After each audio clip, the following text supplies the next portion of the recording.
Test 1, 2.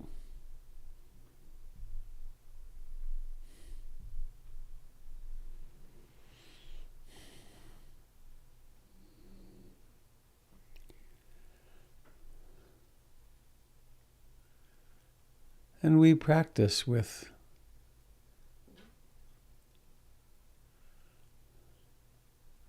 an atmosphere of love and compassion. We're doing something very important.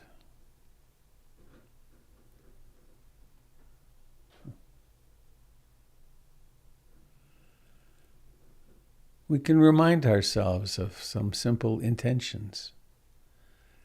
I aspire or intend to love and accept myself exactly as I am in this moment.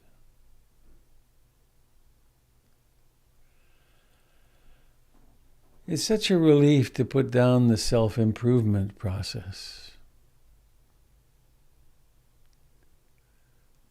And beyond that, to put down the someday I'm going to get enlightened if I'm good process.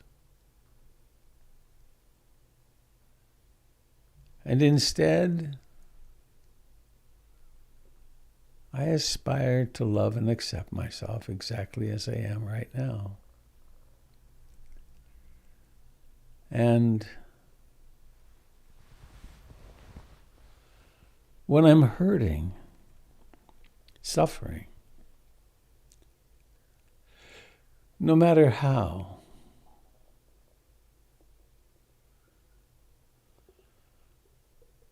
it is my intention to hold myself in sweet, kind, gentle compassion.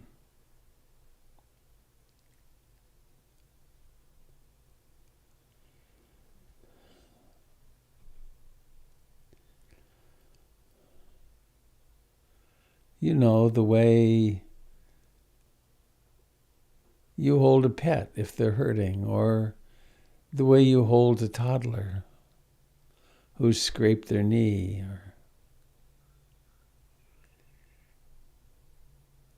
There isn't an agenda, it's just, I'm right here. You're safe.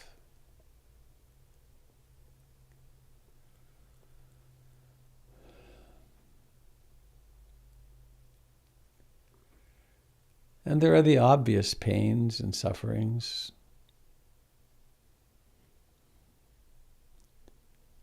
And the more subtle ones, like the fact that everything is always changing.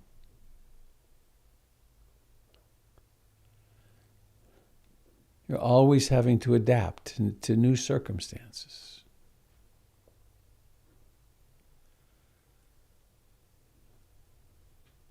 We finally find a place in the world to feel safe, and it changes.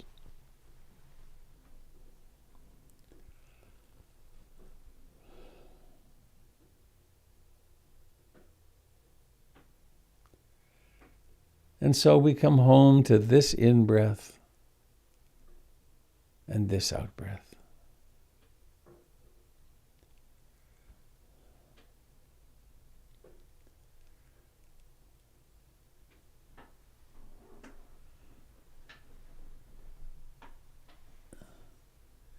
Each breath is a waypoint on the journey to the present moment.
we are cultivating mindfulness and concentration.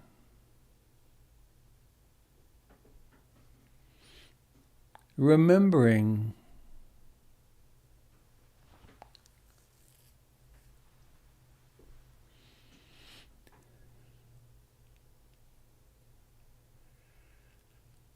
and we also have a certain agenda,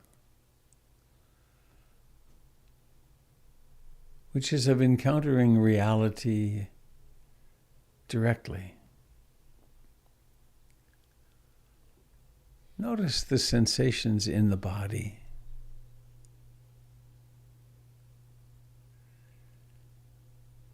Are they changing?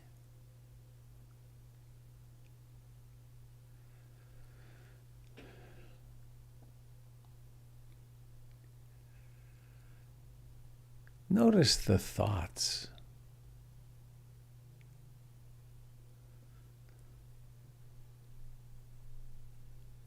Are they not strange, disconnected, arising spontaneously,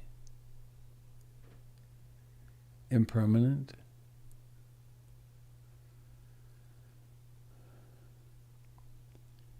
Notice the emotions that are present.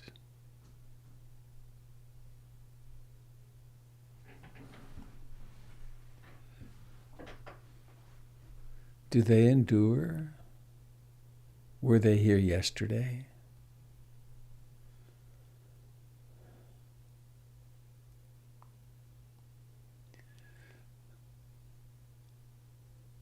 Notice the body. Can it sit still, or does it always want to move?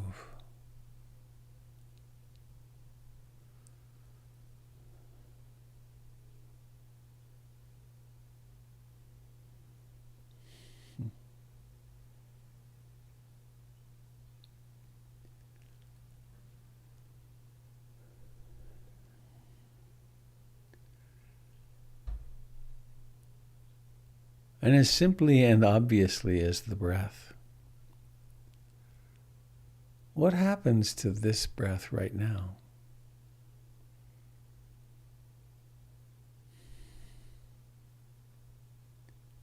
Where did it go?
It's skillful to assume an attitude of love and compassion toward ourselves.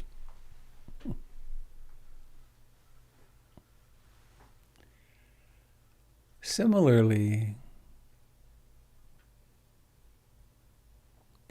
toward others.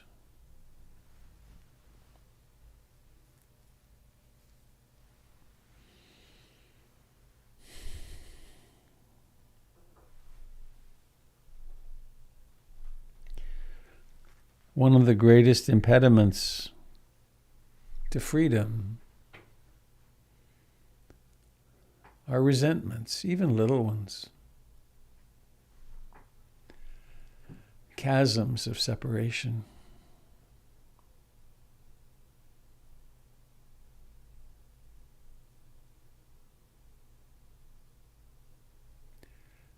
Breathing in with a word, with a blessing, with a prayer of kindness for yourself. What would it be? Be generous.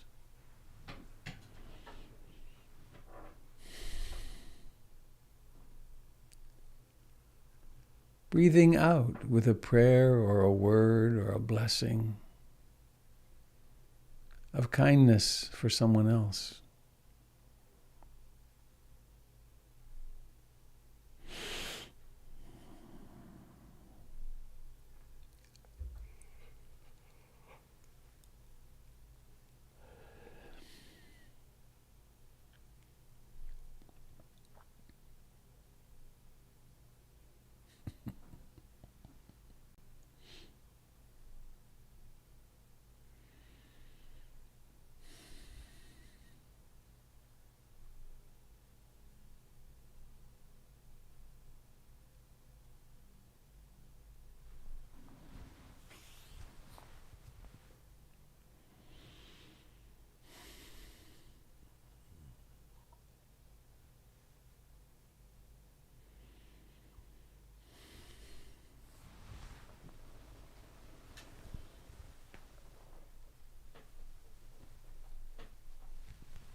And please now bringing awareness into the contact of the body with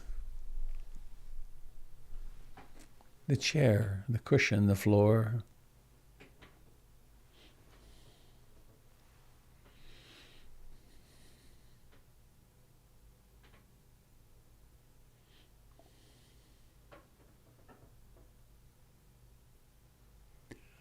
Notice the life in your hands.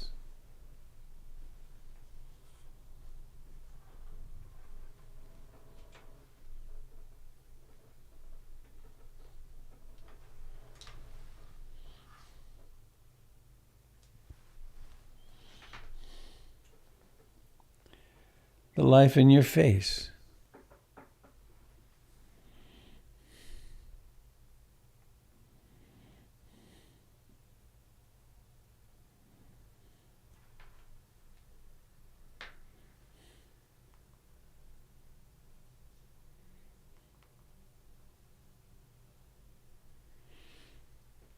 And in your eyes.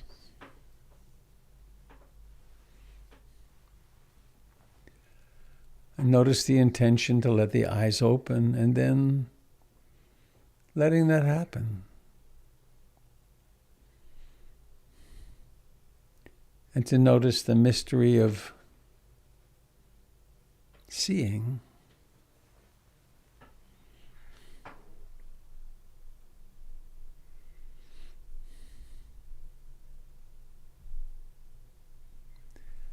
And then we're seeing, of course, these postage stamps, people. On the in-breath, the kind, loving thought. On the out-breath, the kind, loving thought.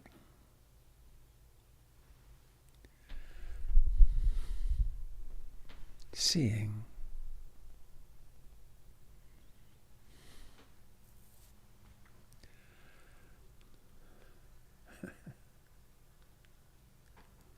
Seeing with the eyes of blessing and gratitude.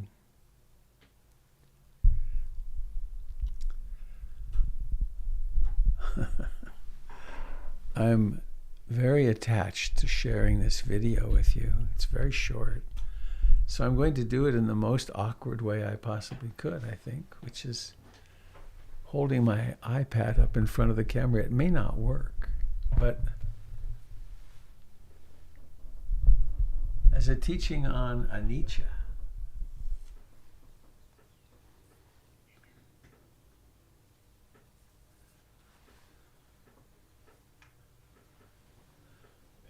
oh, I have to turn that off, that bright light.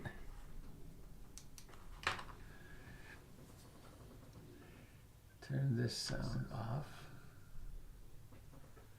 Well, here we go. It's a try.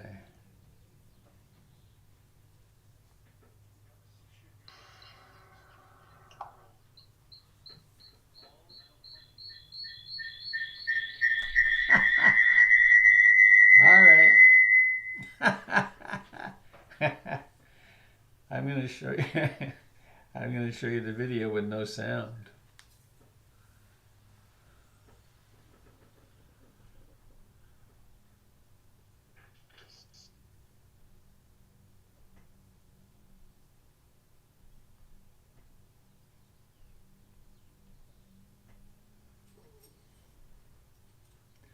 That's happening right now on those very rocks. It's been happening for millions of years.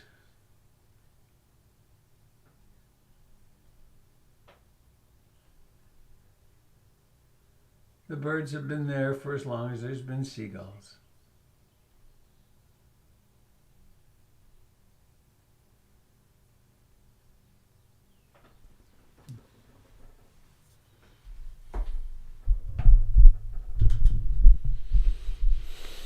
Anicca.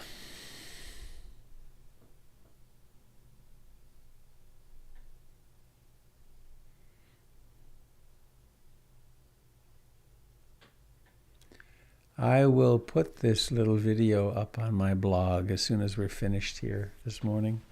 It's robertbeatty.com/blog.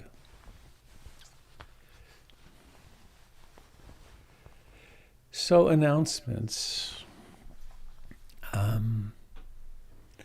One, which is that what I'm not sure what date it is, but the first Saturday of April, Kendall Summers is doing a 9 to 2 half-day retreat.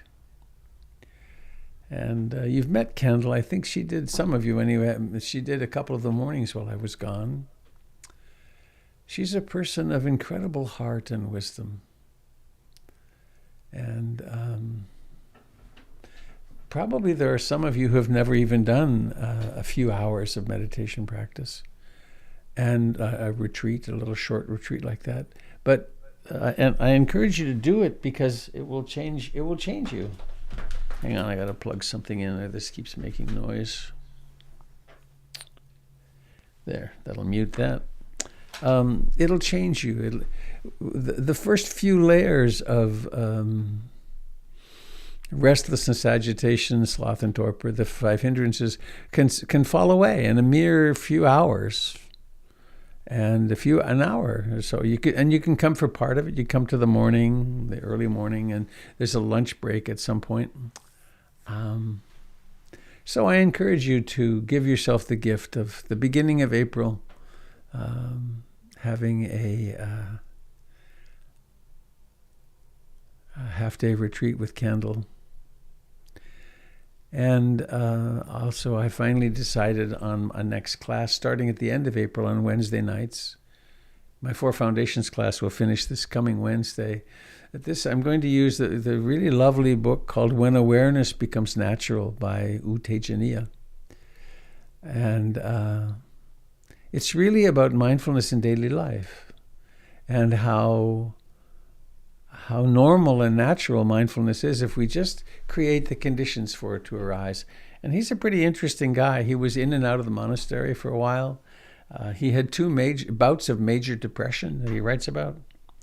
And so I encourage you maybe to consider doing that. It'd be the way I always do classes, which is we'll have some meditation, we'll have a chapter or 2 to read, and then I'll give a little Dharma talk, and then they'll be sharing. And encouragement to increase your sitting time in the days, and also maybe even more to encourage your mindfulness time in all circumstances.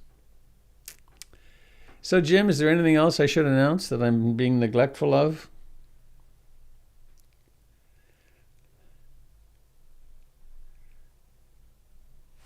Oh, okay. I'm presuming I couldn't hear you. Let me see if this does it. Hello, Jim. Good. Are you good?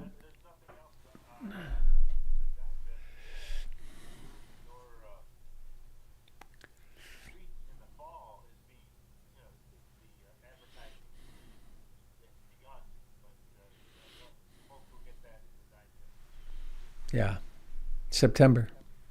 Hopefully, COVID, if we don't get them, it makes me teary. If we don't, due to negligence and stupidity, have a major 3rd wave, Canada's having a rough go. Their circumstances are worse than ours, not in terms of numbers, but the increase of numbers is bad.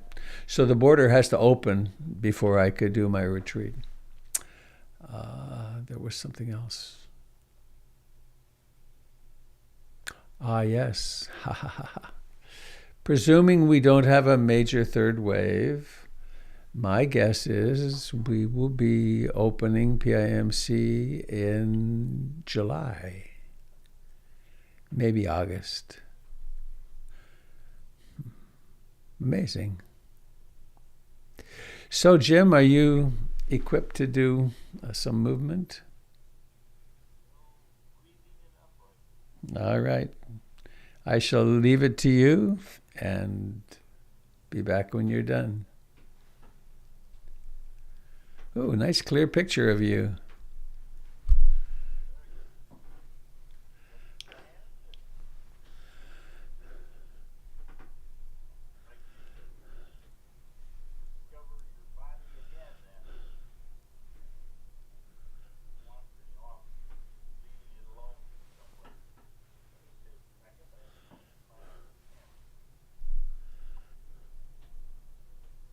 Nice vest.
Dear friends on YouTube, I'm going to end now. I'm sorry, you're not going to have sound from the group for the second half anyway. Oh, the Dharma talk. Well, that's an interesting thought. Okay, I'm going to leave it up. Jim will finish his movement in a few minutes, and then I will be sharing a Dharma talk. Yes.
Thank you, Jim.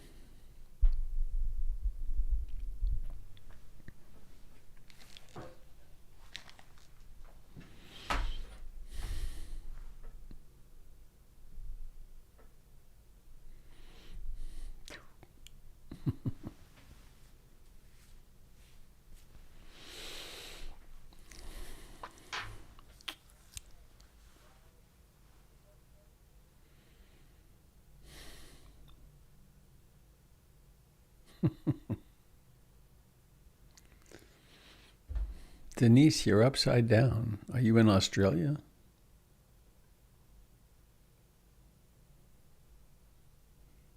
Oh, there, I feel better.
I think I'd like to begin this reflection on anicca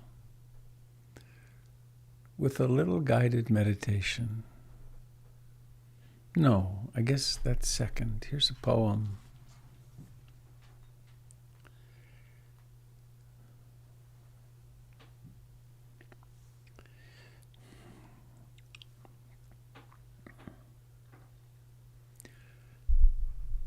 It's a particularly relevant poem in our time with this planetary extinction of species. Speaking of change. It's by Sam Taylor. It's called The Book of Endings.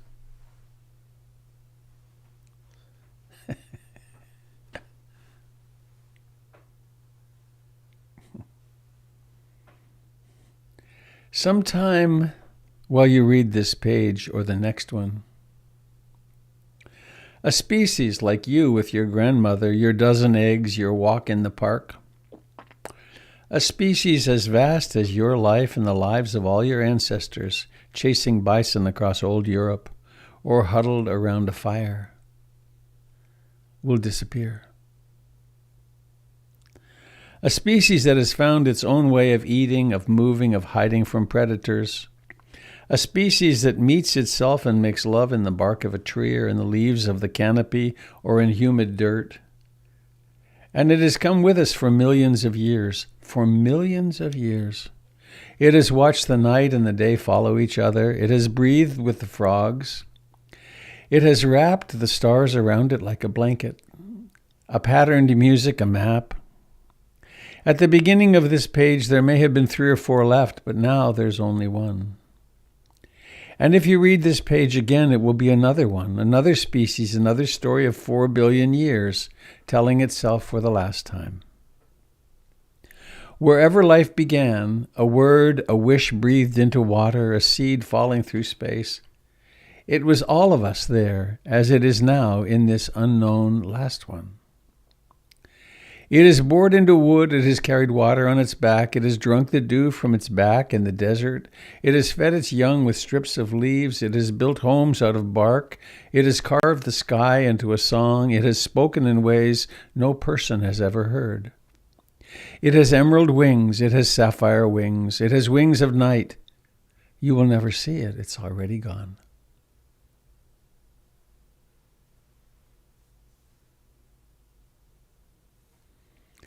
And perhaps this. An Aztec prayer. Oh, only for so short a while have you loaned us to each other,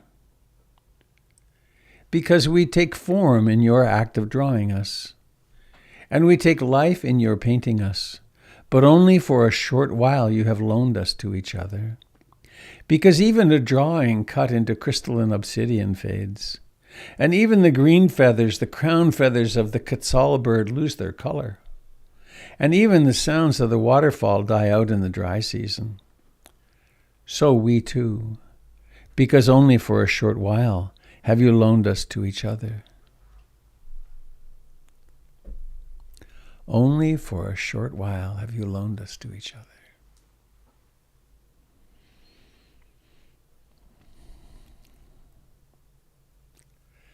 So please, dear friends, let's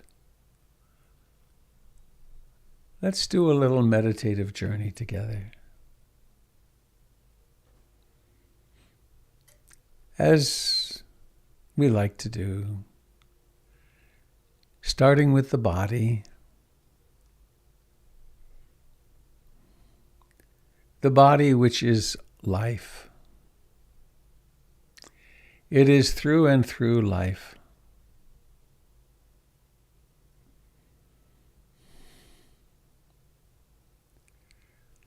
Noticing the life of the hands, of the feet, of the face.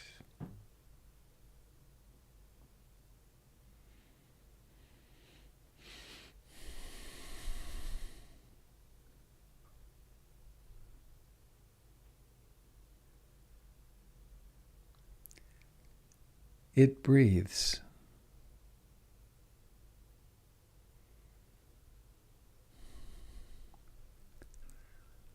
And with the perceptual filter, or maybe it's a lack of a perceptual filter, but with the concept close by of impermanence, be present in this next breath.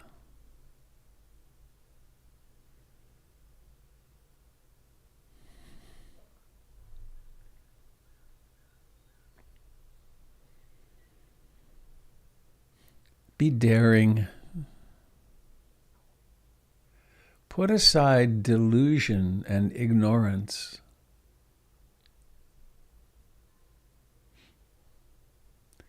And I acknowledge that the journey can be frightening.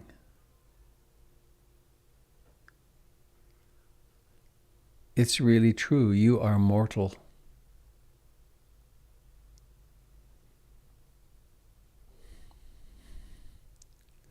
Notice how the breath begins, and then there's the sensations of rising chest and abdomen, and then there's stopping, and then there's breathing out. And notice how the beginning actually gets over.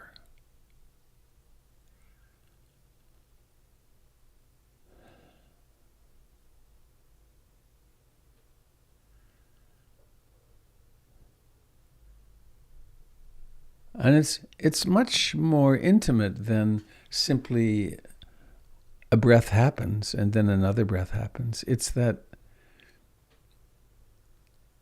there's not even any such thing in experience as a breath.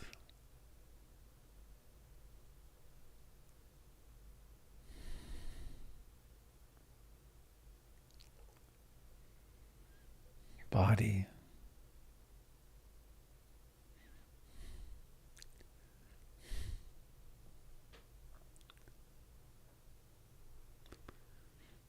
Rupam Pachayam Anicca, body is impermanent.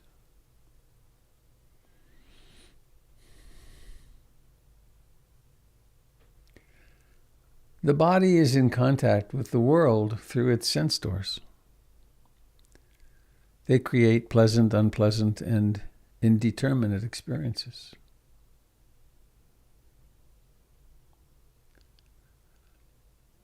Notice a small pain somewhere in your body. Unpleasant.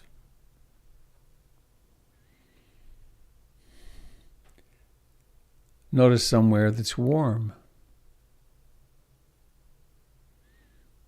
And you may kind of like over your shoulder notice, interesting, the unpleasant situation, the unpleasant sensation stopped existing when I was recognizing warmth.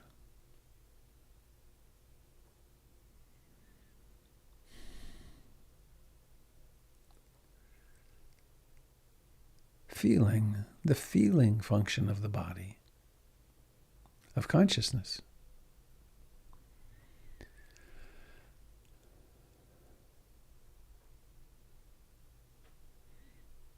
Perceptions.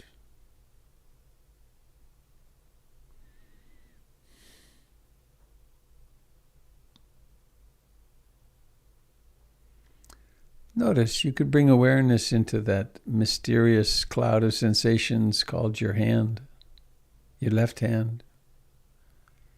You could create an image of that left hand. It's a perception.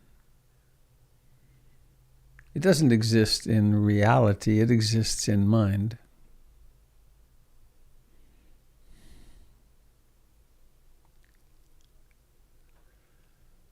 Perceptions occur all day. We see a car coming and we know to not step out.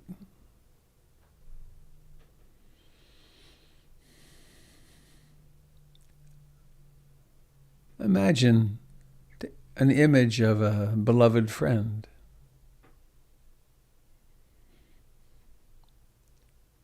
It's as though they're here for a moment.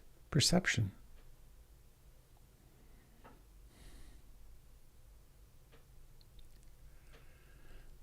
Mental formations.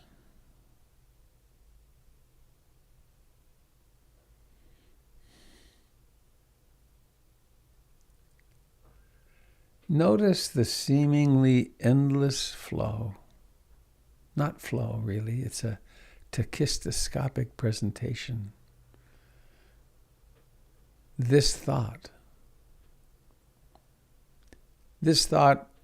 somehow is associated with the next thought. And the next thought comes completely out of nowhere. Strange, unconnected, disconnected.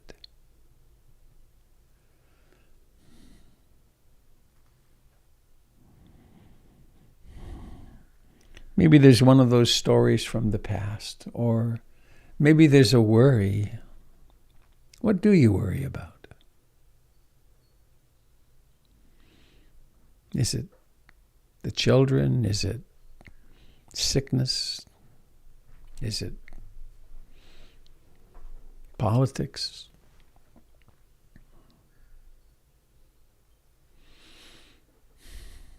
What boogeymen do you create? Does your mind create? Mental formations.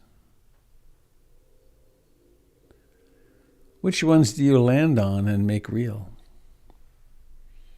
Which ones do you land on and become incensed about or desirous of?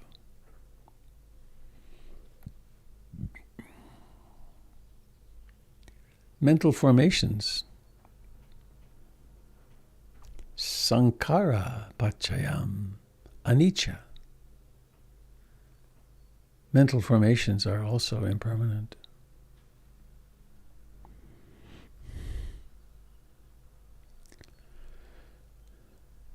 Consciousness. Can't really look at it directly, but we can look at its objects. Please bring awareness into the baby finger of your left hand. Notice there's knowing that baby finger. And now find an itch somewhere in your body and pay attention to that.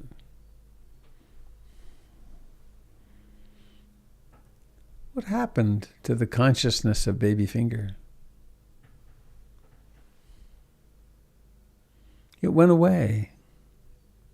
It disappeared as soon as it arose. Anicca.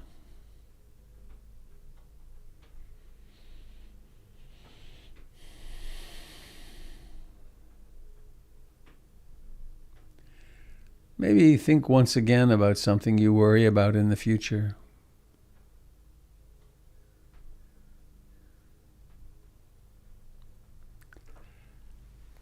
How will I die? That's a familiar one, usually kept under wraps.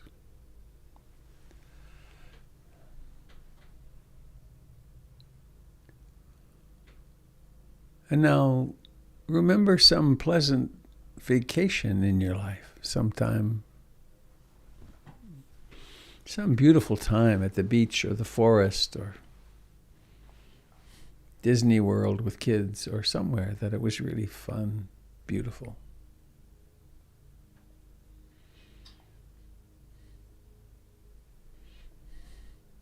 Notice how the consciousness keeps disappearing.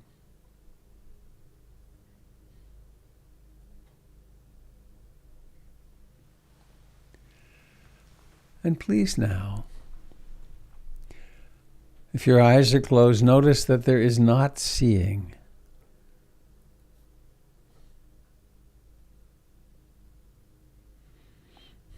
And then notice that it's possible to become aware of the buttocks in the chair,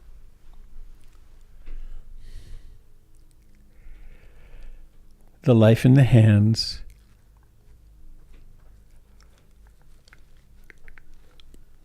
the life in the face, the eyes.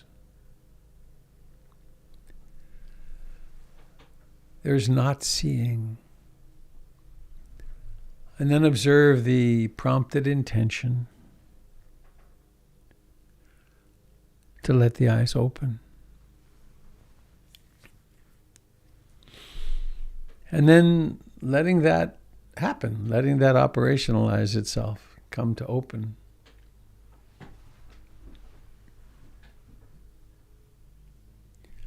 Seeing. Notice, not seeing disappeared, and now there's seeing. Let's experiment with letting the eyes close again, and notice how seeing is temporary. Seeing consciousness can go away, can return simply by opening the eyelids.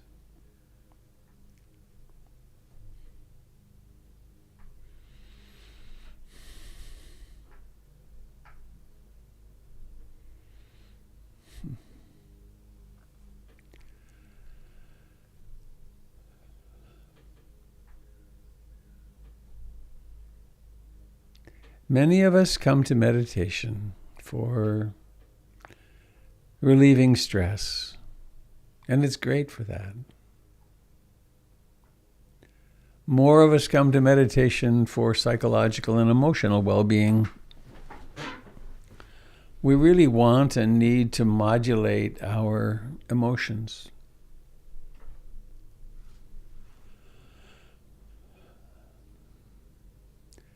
Maybe we need to find a way to deal with old pain and resentments that will supplant our addictions.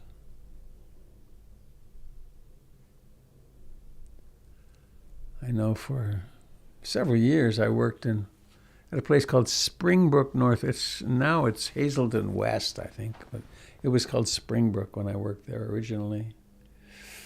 And my place in the treatment, it was a drug and alcohol treatment program mostly for doctors. And my place in the program, my primary place, was in relapse prevention, teaching people how to meditate so they could deal with see what their minds were doing. and deal with their pain better, differently. And then there's the region of practice which has to do with spirituality and the question, who am I?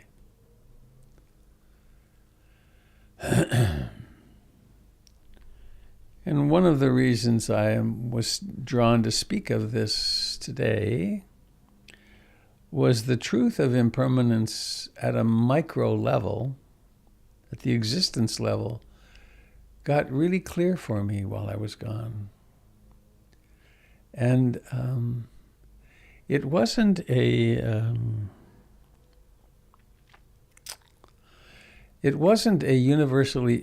universally pleasant phenomenon. Because to watch, to know, to be present as everything ends, there can be some fear. Why else would we be so in denial? To really get it, that every relationship truly does end in death.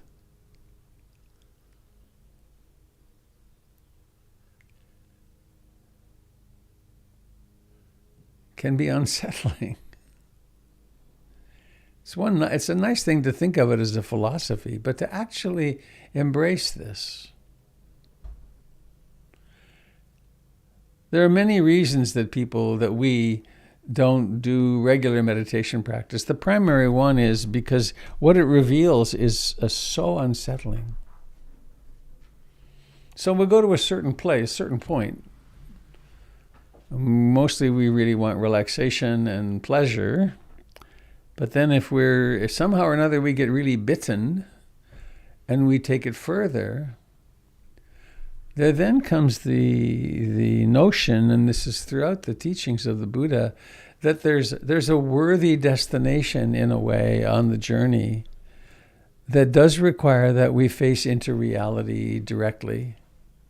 And that place on the journey is less and less fear in our lives, and more of a willingness to be intimate with ourselves and others, because we discover that the price is well worth it. The price of being fully alive is really acknowledging that it's temporary. So we can start, and I remember my Dharma talks, I used to always start this. I have I've done these talks so many times that I have a pattern, which was that I would start with, at first there was nothing, and then there was the universe. And there's various mythologies about where that came from. And then the galaxies and stars started bursting, coming into being. And then that's something, what do they say, 14.2 billion years ago, whatever that means.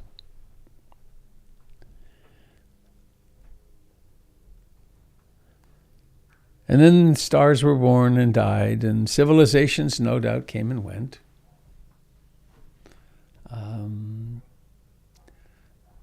How many have there been? 100 million stars around which life came into being? I'm pretty convinced, I read a thing recently, that life likely came to Earth as from space. Just like all the water on the Earth came in as ice crystals. Quite cool. But then you can go to geology. Remember the great monocontinent Pangaea that then broke apart and floated apart, and then became our continents right now, and they're terribly unstable. Right? We keep waiting for the. At least I keep I keep attentive to the really big one, the earthquake that will someday strike here.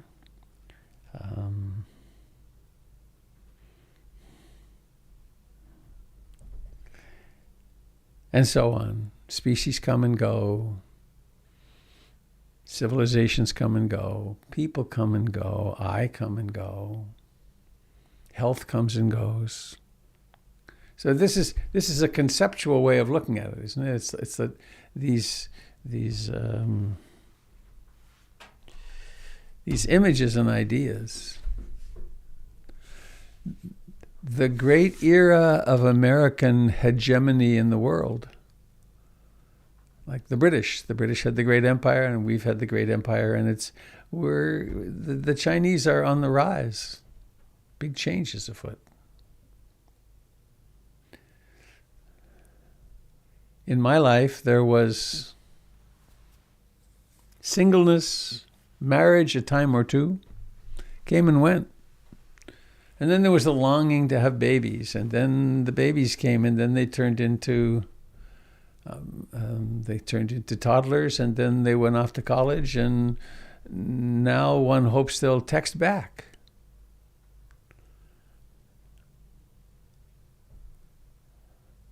So anicca, it's huge. It's everywhere we look. There's anicca in health. This body that I go around thinking I am is really stiff in the morning. Getting out of the car. If I've been in the car long, I watch. I'm observant, and I notice this aged man get out of the car, and he stands up a little slowly, and then he stretches a bit, and then it takes about 5 or 6 steps till there's a normal walking, what I think of as normal. Of course, the getting out and being very stiff is very normal too. That's what old guys do when they get out of their car. I've noticed. I watch them. So, and we can do that. We can watch the people we're in relationship change. We can watch their moods change. We can watch our own moods change. And you notice this is getting closer and closer and closer to what I shared at the beginning of that guided meditation, which is the 5 aggregates. The 5 aggregates of clinging, which are the body, feelings, perceptions, mental formations, and consciousness. And the meditation trains us to observe the truth of this changingness at a more and more personal and more micro level.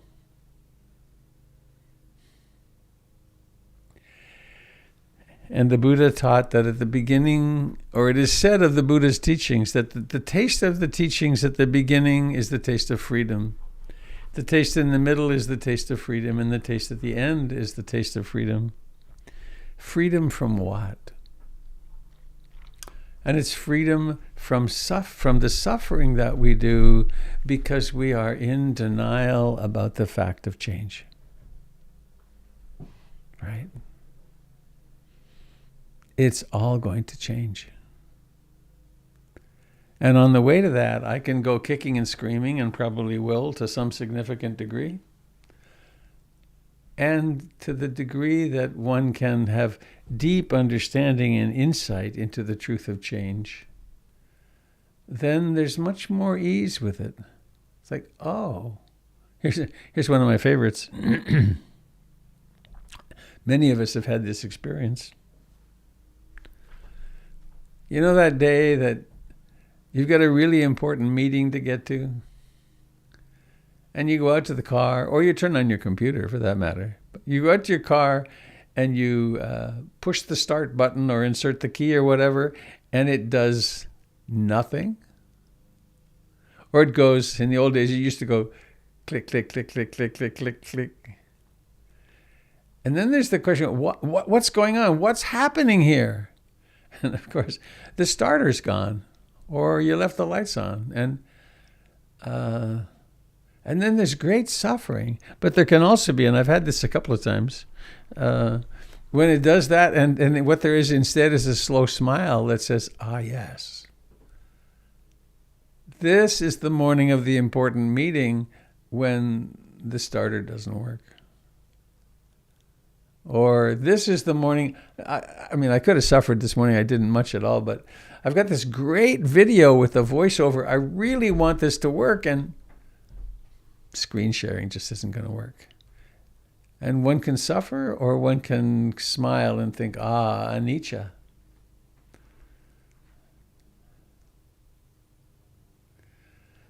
Some of you may not have heard the cup analogy. It was very important to me. I remember the first time I heard this in India. It was 50 years ago. 50 years and 2 months ago.